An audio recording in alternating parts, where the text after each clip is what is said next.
Well, we heard from the president this morning, and he pointed the finger at Congress for not creating more jobs. Not the first time he's done that. Well, now President Obama making a push for more government jobs. Is that what we really need when so many areas are facing a budget crisis already? Lou Dobbs is here with his take. What were your impressions, President? Well, the first reaction was, why did he bother to call this news conference? And then almost the first thing out of his mouth is to say the private sector is doing fine, but we need more government jobs.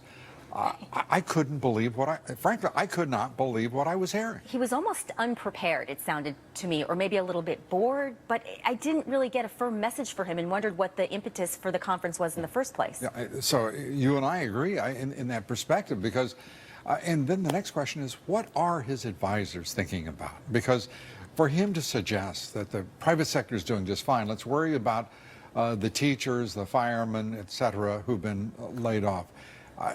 400,000 was the number he used.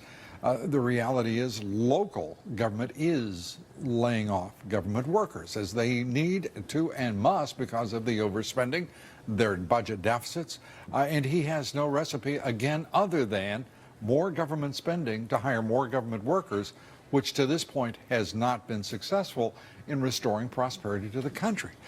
He was diffident. He was, it seemed to me, distracted and utterly unfocused on the principal issues of the day. And I have to say, the White House press corps joined him in that lack of focus. No discussion of the fundamental issues that are driving the problems we have here at home. No discussion of the Federal Reserve. No discussion of Syria. No discussion of energy. It was a remarkable, for a press conference called On the Economy, a remarkable performance in which so many subjects that are economic were totally avoided. Yeah, I mean, it was jaw-dropping. I kept waiting and I kept checking, did I miss something?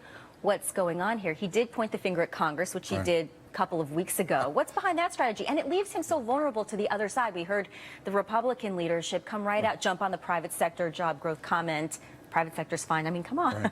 Yeah, it's a curious question. And one of the most disturbing things that can happen to any president is for this partisanship to fall away and to be left then with an examination of a man whose actions and words are inexplicable to the left and the right, satisfying neither the lust for empirical references for the policies that are being followed, because right now the facts and the policies don't square up at all, and the results, the consequences of the decisions being taken by this administration are having, apparently to this point, no effect. This is a tough week for the president. The Wisconsin recall, more jobs data, more tough economic news, what's going on in Europe. I mean, do you think that they're growing nervous now? I mean, could this be another turning point this last week for the election? I think that's a terrific point, Lori, and I think that you're exactly right.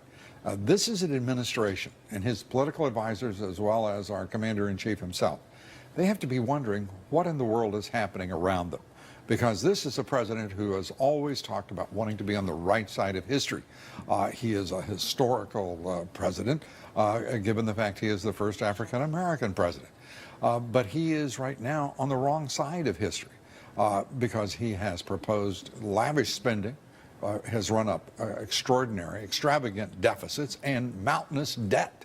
And we've just had an election in Wisconsin this week in which they have rejected irresponsible spending for very expensive government jobs and workers. There has to be a reckoning. It's at hand, and he doesn't understand it.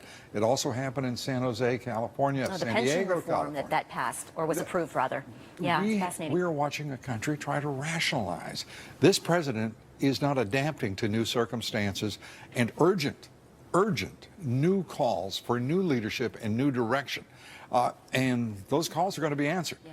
It's going to either be by this president or his successor. Fascinating. Lou Dobbs, thank you so much for coming in. Thanks, Laura. Chatting with me about all of this. Great to be with you. Likewise. Okay, don't forget, you can see Lou with Melissa and me every day at this time. And, of course, at 7 and 10 p.m. Eastern. And tonight, a special guest, Governor Mike Huckabee. I'll look forward to that interview, Lou. Thanks again.